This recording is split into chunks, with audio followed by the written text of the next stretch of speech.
from a club perspective, it went through a few tough times here and there, nearly mergers, and there's a couple of families, and the Mannix family in particular, that worked really hard to save the place. And yeah, here we are now, probably one of the most successful clubs of the last 20 years from Spring Gully's perspective, or the Emu Valley Cricket Association's perspective. So. But yeah, Doug Colt, I spoke earlier about the great volunteers around the club and club people, and Doug Colt at that stage was the heart and soul of our cricket club. He was the first to arrive. He'd be there at 12:30, week in, week out. He'd also be the first to leave at 5:30. Never once stayed till 6 o'clock, Doug, because he promised his wife, I'll be home by 6. So he was a man of his word. He'd prepare the cordial for us. He had his lemons that he was very proud of, and he was just a great human being. And I've never seen him that nervous, but that day, he paced up and down the boundary near where we were standing. He would have covered 20 kilometres. Just wouldn't speak to anyone, wouldn't make eye contact with anyone. He was riding every bump with us. So we've obviously come off just scraping into finals on a bit of a knife's edge, and then we've won a semi-final that was bizarre, as we've been talking about, never heard of really, and thought surely going into grand final this would be nice and smooth. And yeah, my wife at the time, Laura, she was heavily pregnant with my eldest son, who's and we were sort of due around that time, but I thought, we still had a couple of days, so I didn't really plan it too well. But I didn't think after we were 0-3, I thought we had no chance of making a grand final. So that morning she went into labour and she didn't want to wake me up because I did sleep in a separate bed that night because I was nervous before the grand final. Anyway, she woke me up about 7:45. And she said she'd been, awake for about an hour, but didn't want to wake me up. But she was pretty sure she was in labour. I went, you're kidding me, aren't you? Like grand final morning. Come on, surely you're just taking a piss here. Yeah, pretty selfish. Anyway, I said, are you serious? Yes, I am. I'm serious. We better go. And I said, all right. So we jumped in the car, and I sort of, that was okay.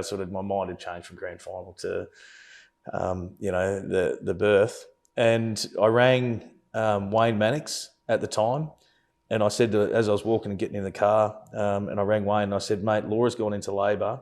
You need to come to my place, get the scorebook, the drink bottle, the cordial, all of that stuff is sitting in my shed. And he goes, bullshit, just the usual, don't start this crap, don't worry. And I said, are you right? To Laura. And Wayne goes, yeah, I'm fine, Wayne. I said, mate, I'm talking to Laura. And at Twig, he goes, you're serious, aren't you? And I said, yeah, I am. And he goes, oh, right, yep, no worries. I think I messaged you or rang you. You called me 8:30. I remember it vividly because I was nervous as well. I'd hardly slept a wink the night before. See Shaun Makepeace come up on the phone. I'm thinking, good, Mako wants to talk about batting lineups or tactics. We win the toss. We're obviously going to bat, aren't we? Get the phone and, mate, you're up. It's happening. And I went, yeah. I'm a bit like Wayne. I said, yeah, come on, mate. Let's. He goes, no, seriously, I'm on the way to hospital.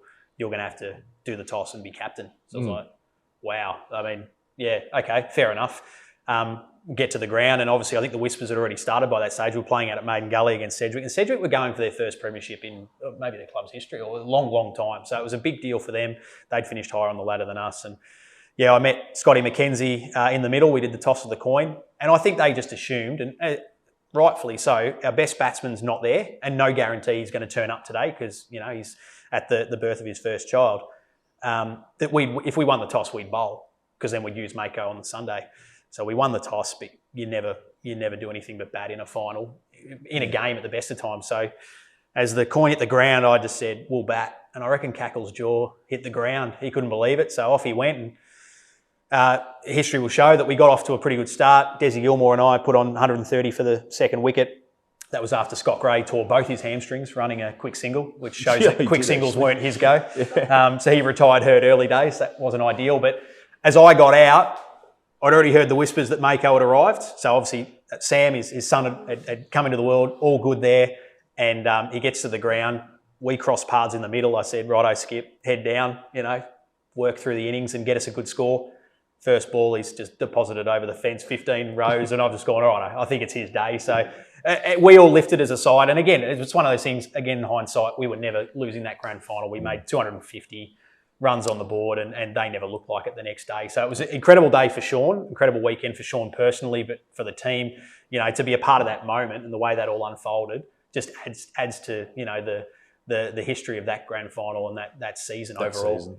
Yeah. And I knew I was going to get there because Laura had gone into labour at 8, and Sam, he was coming out quick. So, there was no issues there. It was 12 o'clock, or 12:15, and he was coming out. And then he was £10.10, we found out, after he came out. And he got stuck for 2.5 hours. So he cost me first 2.5 hours of my innings, which, now that he's, 11, 10, 11.